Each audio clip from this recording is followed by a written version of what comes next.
बड़े धार्मिक आयोजनों में भगदड़ का इतिहास रहा है, फिर चाहे वो कुंभ का मेला हो या फिर सऊदी अरेबिया में हज यात्रा। हर चंद सालों में खबर आती है कि ऐसे धार्मिक आयोजनों में भगदड़ मच गई और सैकड़ों लोग उनमें मारे गए।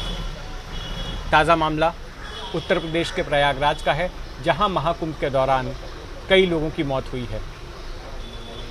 क्या इस जैसे हादसों को टाला जा सकता है?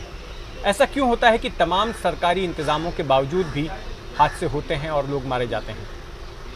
इसके पीछे एक बड़ा कारण है क्राउड मैनेजमेंट का फेलियर या क्राउड मैनेजमेंट की समझ प्रशासन को ना होना। मेरे साथ एक शख्स मौजूद हैं, Mohammad Waziuddin, times of India के पत्रकार हैं, और इन्होंने स्टडी किया कि हज यात्रा के दौरान किस तरह से क्राउड मैनेजमेंट होता है। 2015 में सऊदी अरेबिया में हज के दौरान करीब 800 लोग मारे गए थे जब भगदड़ हुई थी। उसके बाद से वहाँ के प्रशासन ने कई कदम उठाए और अब उस तरह के हादसे की गुंजाइश नहीं रह गई है। 2015 के पहले भी एक बार गए थे, 2008 में, तब कुछ अलग तरह के इंतज़ाम थे।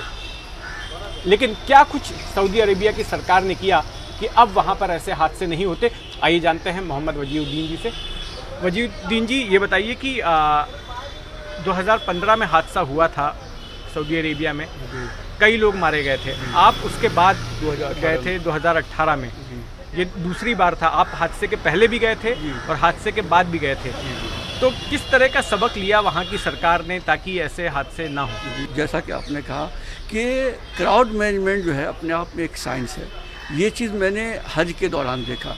2015 में जब भगदड़ हुई और वहाँ कई लोग जब मारे गए, उसके बाद जो है सऊदी सरकार ने जो इंफ्रास्ट्रक्चर इम्प्रूवमेंट किया, ख़ास करके हज के दौरान, जो क्राउड को कैसे कंट्रोल किया जाए और क्राउड का फ्लो कैसे किया जाए। मैं समझाता हूँ आपको।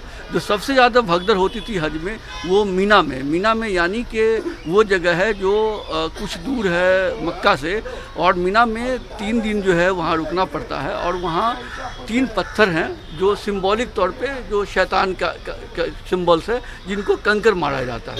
3 दिन ये होता है। लेकिन उन्होंने क्या किया कि सबसे पहले जो चीज़ मैंने वहाँ महसूस किया वो ये कि जब आप लाखों की तादाद में लोग एक साथ जा रहे हैं, तो जो एक रूट है जाने का, वो आने वाला जो पिलग्रिम है उससे उसकी मुलाकात नहीं होगी। उसकी मुलाकात वहीं होगी जहाँ से वो टेंट से निकला है।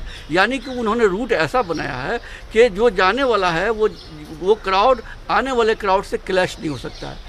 ये तरीका अगर अपनाया गया तो मैं समझता हूँ कि ऐसे क्राउड जहाँ लाखों और करोड़ों लोग हैं, वो जो है उसको मैनेज किया जा सकता है। ये बताइए कि कई देश जो है हज यात्रा पर अपने नागरिकों को भेजने के पहले ट्रेनिंग भी देते हैं कि वहाँ पर किस तरह से आपको बर्ताव करना है, किस तरह के अनुशासन का पालन करना है। उन सरकारों की ओर से ट्रेनिंग। जी, बिल्कुल सही, आपने बहुत सही सवाल उठाया कि जिस तरह से हज यात्रियों को अलग अलग स्टेट हज कमेटी जो है और सेंट्रल हज कमेटी वो उसकी ट्रेनिंग देती है। बराबर ट्रेनर्स तैयार किए जाते हैं जो उनको बताते हैं, यानी कि वो फ़्लाइट में चढ़ने से पहले क्या क्या तरीका अपनाएंगे, और अगर क्राउड हो गया, भीड़ हो गया, तो कैसे बचना है हमको, मोबाइल का नंबर से लेकर के उनको किनको पहुंचना है, सब कुछ किया था। उसके बाद जो है जो डिसिप्लिन है रूट का, उसको फॉलो करना है। ये सब बातें अगर हमारी ट्रेनिंग दे दी जाए तो लोग एक बार ही सब कुछ क्यों चले जाए। दूसरी बात ये है कि मैंने ये देखा कि वहाँ जैसे कंकर मारने का एक समय होता कि दोपहर में सपोज कि 2 से लेकर 4 बजे तक ही मारा जाएगा। ये बहुत पहले से चलता आ रहा था। वहाँ के उलमाओं ने ये फतवा दिया कि आप 24 घंटे में कभी भी कंकर मार सकते हैं। उससे क्या हुआ कि बजाय इसके कि एक सीमित आवर में भीड़ जमा होने के बजाय भीड़ बढ़ गई। अब कुछ लोग रात में भी आ रहे हैं, हमने रात में भी जाके कंकर मारे। कोई दोपहर में आ रहा है, कोई शाम में आ रहा है, जिसको जैसा टाइम मिलता है वो आ रहा है। यानी ये हुआ कि क्राउड जो है बढ़ गया। तो मेरे ख्याल से इस तरह की चीज़ें अगर ट्रेनिंग दी जाए लोगों को, तो इससे जो है इसको अवॉइड किया जा सकता है और इससे बचा जा सकता है।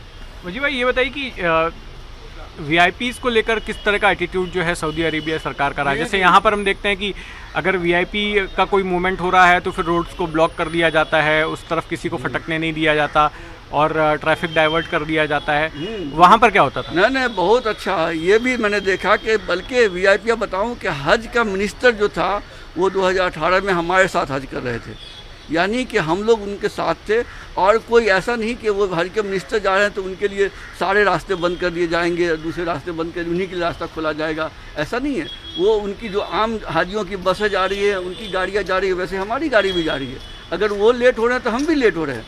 इसलिए ऐसे क्राउडेड एरियाज़ में और ऐसी जगहों पे कोई वीआईपी का जो है ऐसा अलग से ये करने की ज़रूरत नहीं है। उससे क्या होता है कि आम जो दूसरे लोग हैं, यात्री हैं, और जो दूसरे लोग हैं, श्रद्धालु हैं, उनको दिक्कत होती है और उसके वजह से बहुत सारे आपका धर्म भ्रम हो जाता है पूरा सिस्टम। इसलिए मैं समझता हूँ कि ये वीआईपी कल्चर को जितना कम किया जाए और ख़ास करके ऐसी चीज़ों से अवॉइड किया जाए। धन्यवाद वजी भाई।